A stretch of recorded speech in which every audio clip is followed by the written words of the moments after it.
21 শতকের এই দুনিয়ায় আমরা যখন ব্যস্ত হয়ে পড়েছি টিকটক, রিলস আর শর্টস ভিডিও বানাতে, সেই সময় আমাদের অজান্তেই সীমান্তের ওপারের এক রাষ্ট্র বাংলার মেরুদণ্ড ভাঙতে এক নিখুঁত ছকে কাজ করে চলেছে।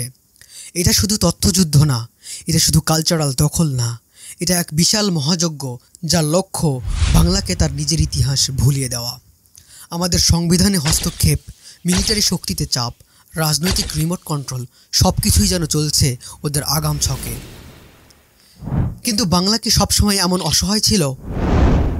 আজ থেকে কিছু বছর আগে এই বাংলার বুকেই জন্ম নিয়েছিল এক যুবক, যিনি বাংলায় বসে দিল্লির বিরুদ্ধে যুদ্ধ পরিকল্পনা করতেন, আর দিল্লির শক্তিশালী সিংহাসন পর্যন্ত কাঁপিয়ে দিয়েছিলেন তার প্রতিরোধে। দিল্লির সেনা আসতো বাংলায় আর ফিরে যেত ছিন্ন ভিন্ন হয়ে প্রতিবার। আজ আমি আপনাদের শোনাবো সেই ইতিহাস, যে ইতিহাস আপনার বইয়ে নেই। যে যুবক দিল্লিকে চোখে চোখ রেখে বলেছিল, এই বাংলা তোমাদের না। কে ছিল সে? কি ছিল তার পরিকল্পনা? কিভাবে দিল্লির সেনারা বাংলায় এসে ফিরে গিয়েছিল হার মানা সৈনিক হয়ে? চলুন জেনে নেই সেই বিস্তৃত বীরের গল্প।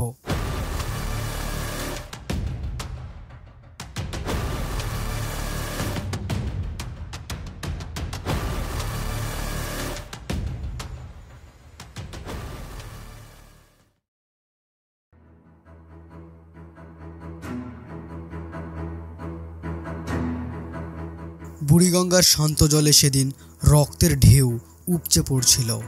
ঢাকার আকাশ কাঁপিয়ে উঠছিল কামানের গর্জনে। চারিদিক থেকে ঘিরে ফেলেছে মুঘল সেনা। নদীর ওপারে দাঁড়িয়ে আছে বিশাল এক নৌবহর, আর ঠিক মাঝখানে এক টুকরো বটবৃক্ষের মতো দাঁড়িয়ে আছেন একজন বাহুবলে নয়, বরং বিশ্বাস আর কৌশলে যুদ্ধ জয় করতে এসেছেন। বুক ভরা লালনকৃত স্বপ্ন, বাংলা শাসন করবে পুরো ভারতবর্ষকে।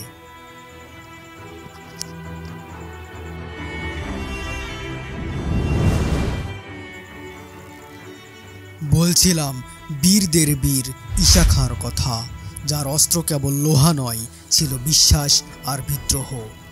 তার কাহিনী শুরু হয়েছিল অনেক আগেই, ছোটবেলার সেই দিন থেকে।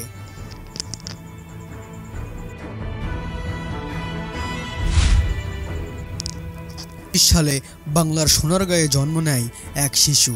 বাবা সুলাইমান খান ছিলেন তৎকালীন বাংলার উচ্চপদস্থ ব্যক্তি, আর মা ছিলেন দয়ালু ও ধর্মপ্রাণ।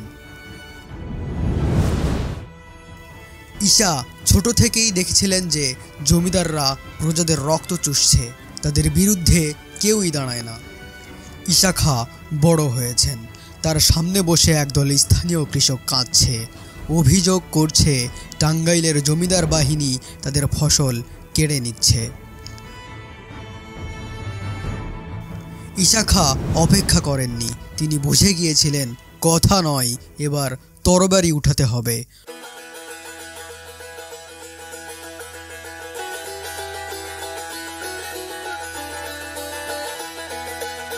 প্রথম অভিযান হয় টাঙ্গাইলে।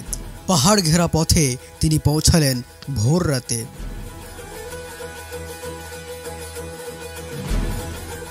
তার সেনারা সেদিন নীরব ছিল, কেবল তাদের তরবারি গর্জেছিল। 1 ঘন্টার মধ্যে টাঙ্গাইলের অত্যাচারী জমিদার পরাজিত হয়।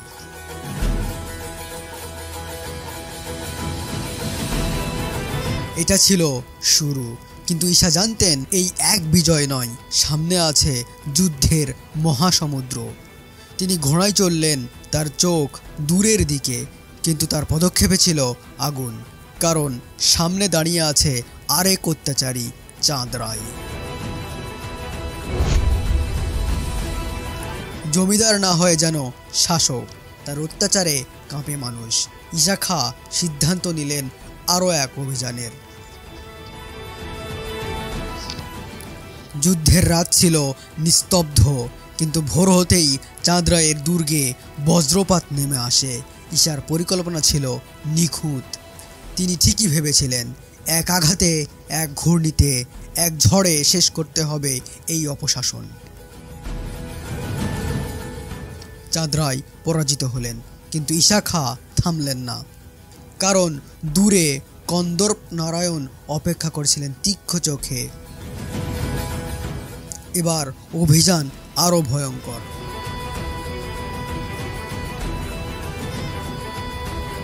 কন্দর্প নারায়ণ ছিল কৌশলের খেলোয়াড়। সে জানত ঈশা খাঁ শক্তিশালী, তাই সরাসরি আক্রমণ নয়, সে ছড়িয়ে দিল গুপ্তচর, ছলনা আর বিভ্রান্তি।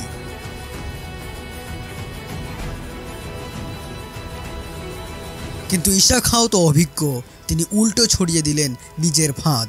দুই দিক থেকে আক্রমণ, নৌপথে ঘিরে ফেলা। যুদ্ধ ছিল দুর্ধর্ষ। 1 ঘন্টার মধ্যে কন্দর্প নারায়ণের সেনারা দিশাহারা এবং শেষত ঈশা খাঁ দাঁড়ালেন মাথা উঁচু করে, বিজয় বাংলার হাতে।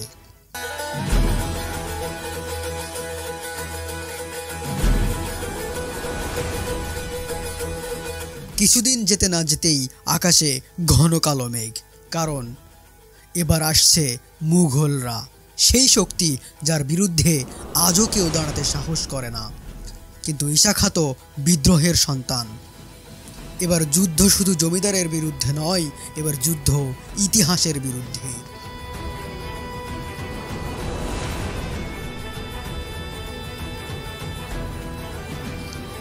1578 সাল বাংলার পূর্বাঞ্চলে মুঘল সেনাপতি মানসিং আক্রমণ করে। ঈশা খাঁ জানতেন এই যুদ্ধ কেবল রাজ্য রক্ষার নয়, এই যুদ্ধ জাতির অস্তিত্বের জন্য। তিনি জড়ো করলেন নিজস্ব বাহিনী, 12 ভূঁইয়ার সম্মেলন।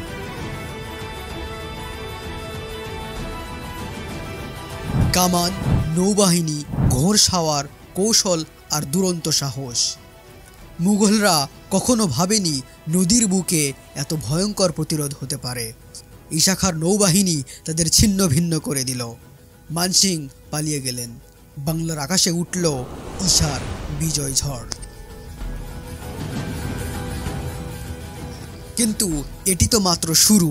ঈশা খাঁর চোখ তখন দিল্লির দিকে।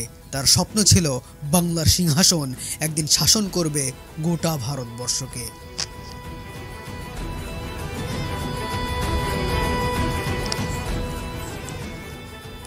বাংলার পশ্চিম সীমান্তে আরেক রাজপুরুষ নীলম্বর রায়। সে জানত ঈশা খাঁর নাম, ভয়ও পেত, কিন্তু তার মধ্যে অহংকার ছিল, বিদ্রোহের মাদকতা। ঈশা খাঁর এবারের এই লড়াই ছিল বাংলার একতা গড়ার প্রথম পদক্ষেপ। 2 ঘন্টার রক্তাক্ত সংঘর্ষ শেষে ঈশা খাঁর বাহিনী যখন বিজয় উল্লাসে উল্লাস করছে, তখন বাংলার আকাশে বাজছে এক নতুন যাত্রার ডঙ্কা। নীলম্বর রায় পরাজিত, কিন্তু সেই হারের শব্দ পৌঁছেছে আরও দূরে, মুঘল সম্রাট আকবরের দরবার পর্যন্ত। আকবর এবার আর চুপচাপ থাকেননি। দিল্লির রাজসভায় উঠে এলো একটাই নাম, ঈশা খাঁ। বাংলার এক যুবা যে নিজে থেকেই এক রাজ্য হয়ে উঠেছে। দিল্লির সম্রাট আকবর মুঘল সেনাপতি মানসিংহকে পুনরায় প্রেরণ করলেন বিশাল বাহিনী নিয়ে। তারা নেমেছিল পদ্মা নদীর তীরে, লক্ষ্য ঈশা খাঁকে ইতিহাস থেকে মুছে ফেলা। কিন্তু ঈশা খাঁ তো ইতিহাস বদলাতে এসেছেন। তিনি জানতেন এই যুদ্ধ হবে তার জীবনের সবচেয়ে বড় পরীক্ষা। ঝড়ো দিন, নদীর জল ফুলে উঠেছে, 2 পক্ষের সেনারা 2 তীরে প্রস্তুত। বৃষ্টির মাঝে যুদ্ধ শুরু। ঘোড়ার স্যাঁ স্যাঁ শব্দ, ঢোলের বাজনা, কামানের গর্জন। ঈশা খাঁ বেছে নিয়েছিলেন সামনের ধাক্কা ও পাশ কাটানো কৌশল। মানসিংহের সেনারা ছিল বিশাল, কিন্তু ঈশা খাঁর বাহিনী ছিল দৃঢ় আর অভিজ্ঞ। তারা বুকে আগুন নিয়ে লড়ছিল। নদীর মাঝখানে বসে থাকা মানসিংহের নৌদল ভেসে গেল ঈশা খাঁর বীরত্বে। ঘন্টার পর ঘন্টা যুদ্ধের পর অবশেষে মানসিং পিছু হটতে বাধ্য হয়, আর ইতিহাস লেখা হয়ে যায় বাংলা এখনো মাথা নত করেনি। একজন যোদ্ধার জীবন থেমে যায়, কিন্তু তার গল্প থামে না। 15টি অভিযান শেষে ঈশা খাঁর দেহ হয়তো ক্ষয়প্রাপ্ত, কিন্তু মন তখনও স্বপ্ন দেখে বাংলা শাসন করবে ভারতবর্ষকে।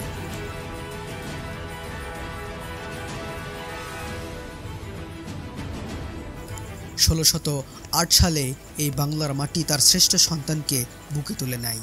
ঈশা খাঁ চলে যান, রেখে যান এক অনন্ত অনুপ্রেরণা।